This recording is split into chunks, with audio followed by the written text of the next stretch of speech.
দক্ষ জনশক্তি দেশ গঠনের মূল ভিত্তি, বললেন প্রধান উপদেষ্টা। এদিকে উপদেষ্টা পরিষদ নিজেরাই নির্বাচন অব্যাহত রাখতে চায়, বললেন মির্জা ফখরুল ইসলাম। এবং অনলাইনে আর্থিক প্রতারণা নিয়ে পুলিশের সতর্কবার্তা। এতক্ষণ শুনছিলেন শিরোনাম, এবার জানিয়ে দেব বিস্তারিত।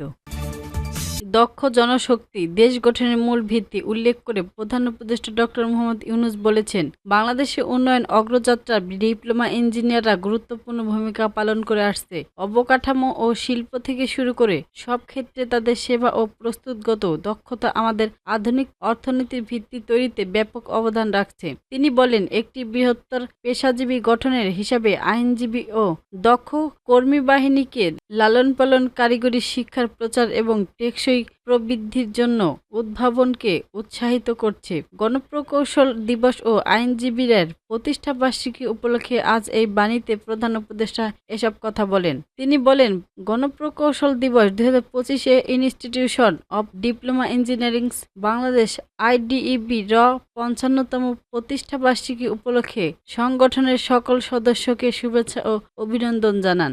IDEB প্রতি বছর 8 নভেম্বর গণপ্রকৌশল দিবস পালন করে থাকে।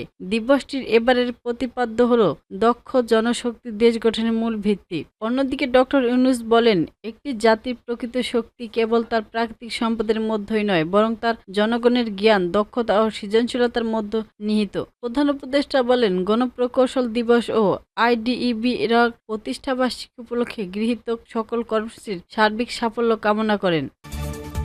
উপদেষ্টা পরিষদ নিজেরাই নির্বাচন ব্যাহত করতে চায় বলে মন্তব্য করেছেন বিএনপির মহাসচিব মির্জা ফখরুল ইসলাম আলমগীর। শুক্রবার 17 নভেম্বর জাতীয় বিপ্লব ও সংহতি দিবস উপলক্ষে নয়াপল্টনে বিএনপি র্যালি পূর্ব সমাবেশে বক্তৃতায় একথা বলেন তিনি। মির্জা ফখরুল ইসলাম বলেন, শেখ মুজিবুর রহমানের নেতৃত্ব দেশে বাকশাল কায়েম হচ্ছিল, কিন্তু জিয়াউর রহমান বহুদলীয় গণতন্ত্রের প্রবণ করে একটি নতুন বাংলাদেশের সূচনা করেছিলেন, দেশের সংস্কারের সূচনা করেছিলেন। বিএনপির মহাসচিব বলেন, দেশপ্রেমিক সৈনিক এবং জনতা ঐক্যবদ্ধ হয়ে সারা বাংলাদেশকে ধ্বংস করতে চেয়েছিল এবং আধিপত্যবাদীদের ষড়যন্ত্র থেকে রক্ষা করে জিয়াউর রহমানকে রাষ্ট্র পরিচালনার দায়িত্ব দিয়েছিলেন। মির্জা ফখরুল ইসলাম জানান, যাদের দল সংস্কার প্রক্রিয়ার পূর্ণ সমর্থন দিয়েছে এবং সেসব বিষয়ে একমত হয়েছেন তাতে স্বাক্ষরও করেছেন। নিত্য নতুন প্রশ্ন তুলে ভোটে বাধা সৃষ্টি করবেন না রাজনৈতিক দলগুলো বিশ্বাস বিএনপির। তিনি অভিযোগ করেন, উপদেষ্টা পরিষদ আলোচনার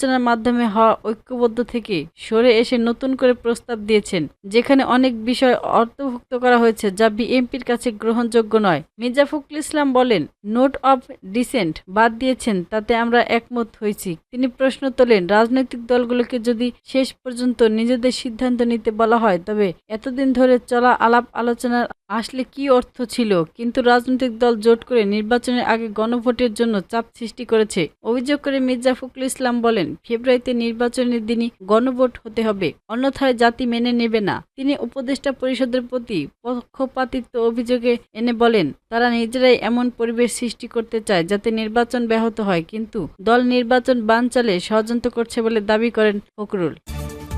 সরকারের দায়িত্বশীল ব্যক্তি ও উদ্বুদ্ধ কর্মকর্তাদের নাম ব্যবহার করে অনলাইনে আর্থিক প্রতারণার বিরুদ্ধে সতর্কবার্তা দিচ্ছেন পুলিশ সদর দপ্তর।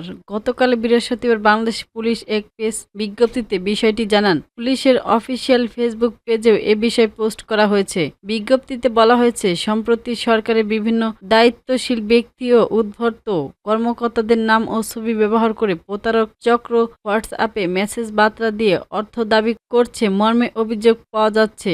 আইডিতে বিশিষ্ট ব্যক্তির ছবি থাকা মানে মোবাইল নম্বরটি ওই ব্যক্তির বলে মনে করার কারণ নেই। এতে আরো বলা হয়, বাংলাদেশ পুলিশ প্রতারক চক্রের বিরুদ্ধে সর্বোচ্চ সজাগ রয়েছে। কেউ এ ধরনের প্রতারণার সঙ্গে জড়িত থাকলে তার বিরুদ্ধে যথাযথ আইনি ব্যবস্থা গ্রহণ করা হবে।